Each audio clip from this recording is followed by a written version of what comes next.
Is to get together with Edie one last time before he headed back to Europe. He wanted to meet me in Central Park, which he had never seen before, and which he insisted was a vital stop on his tour of America. After late winter trees and watching the runners do midday laps around the reservoir, we ended up at the southern end of the park, directly across the street from Ritz-Carlton Hotel. It was a frigid and brutal windy afternoon, less than ideal conditions for thinking of any kind, much less memorizing. Nevertheless, Ed insisted that we remain outdoors. He handed me his cane and gamely clambered up one of the big boulders near the edge of the park with what happened to be some pain in his chronically arthritic joints. After scanning the horizon and commenting on the perfect sublimity of the spot, he invited me to join him on top of the rock. He had promised that he could teach me a few basic memory techniques in an hour. It was hard to imagine we could brave the weather for any longer. That I have to warn you, Ed said as he delicately seated himself cross-legged. You are shortly going to go from having awed respect for people with good memory to saying, it's all a stupid trick. He paused and cocked his head as if to see if that would in fact be my response. And you will be wrong. It's an unfortunate phase you're just going to have to pass through. He started his lesson with the most basic principle of all mnemonics, elaborative encoding. Our memories weren't built from the modern world, he explained.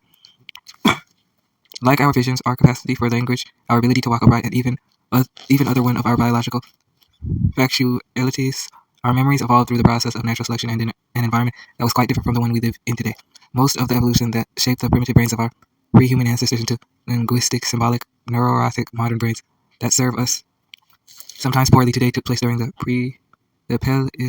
Pleistocene epoch, which began about 1.8 billion years ago and only ended 10,000 years ago. During the period, and in a few isolated places still to this day, our species made its living as hunter-gatherers, and it was the demands of that lifestyle that sculpted the minds we have today.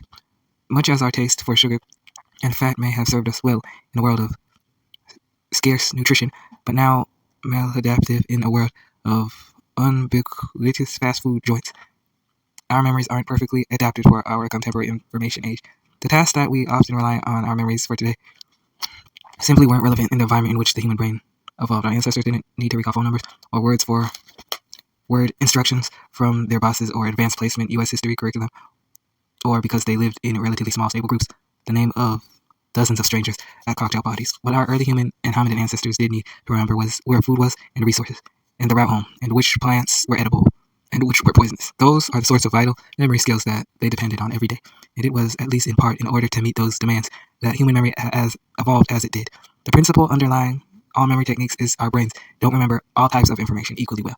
As exceptional as we are at remembering visual imagery, think of two-picture recognition tests. We're terrible at remembering other kinds of information, like lists of words or numbers.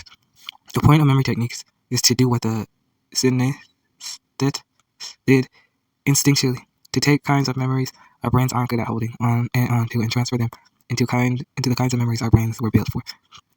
The general idea of most memory techniques is to change whatever boring thing is being inputted into your memory into something that is colorful, so exciting, and so different from anything you've seen before that you can't possibly forget it. Ed explained to me, between breaths into his clenched fist, that the elaborative encoding is, in a moment, we're going to do this with a list of words, which is just a sort of general exercise for getting a hold of the techniques. When we're going to be able to move on to numbers, playing cards, and then from there to complex concepts. Basically, when we're done with you, you're going to be able to learn them.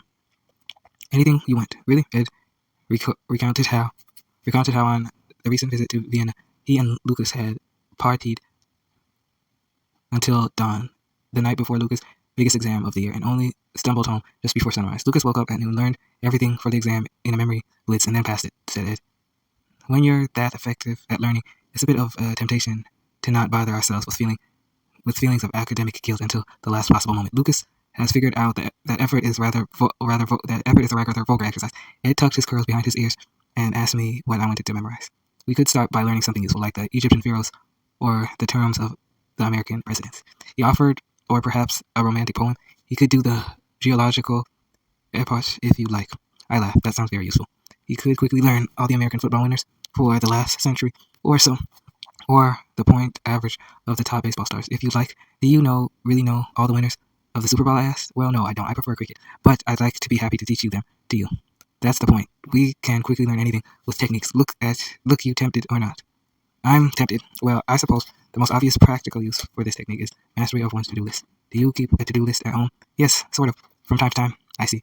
Well, I keep a to-do list in my memory at all times. We'll use mine. Ed asked for a piece of paper, which he then scribbled a few words on. He handed it back to me with a mischievous smirk. It was a list of 15 items, just a few things I got to get down around town before I head upstate for a party a friend of mine is throwing. He said, I read the list out loud. Pickled garlic, cottage cheese, Salomon, Pete's smoked if possible, 6 bottles of white wine, socks, 3 hula hoops, snorkel, dry ice machine, email, Sophia, skin-toned cat suit, fine Paul Newman film, somebody up there likes me, elk sausage, megaphone, and director's chair, harness and rope, bore meter. This list is from your memory? I asked incredulously. From my memory it came, into your memory it shall go, said Ed. And this is serious. Well, I'm not sure if I'd be able to find everything on the to-do list. Do you have cottage cheese in New York? I'm a little more concerned about the elk sausage and the skin-toned catsuit, I told him. And besides, aren't you leaving town to go back to England tomorrow? Yes, well, I'm prepared to accept that many of these items aren't absolutely necessary, he winked. The point is, this exercise, however, is absolutely... The point of this exercise, however, is that you are going to commit this list to memory. That you are going... It told me that by learning the techniques he was told to teach, I would be installing myself in a proud tradition of mnemonists. That proud tradition began, at least according to a legend, in the 5th century BC with the poet Simonides of Ceos standing in the rubble of the great banquet hall collapse in Thessaly. As the poet closed his eyes and reconstructed the crumbled building in his imagination, he had an extraordinary realization. He remembered where each of the guests at the ill-fated dinner had been sitting. Even though he had made no conscious effort to memorize the layout of the room, it had nevertheless left a durable impression upon his memory. From that simple observation, Simonides reputedly invented a technique that the world from the basis of that came to be known as the art of memory. He realized that if he hadn't been guest sitting at the banquet table, but rather somewhere else, say every great Greek dramatist seated in order of these dates of birth, he would have remembered that what if instead of a banquet guest he saw each of the words of one of his poems arrayed around the table, or every task he needed to accomplish that day.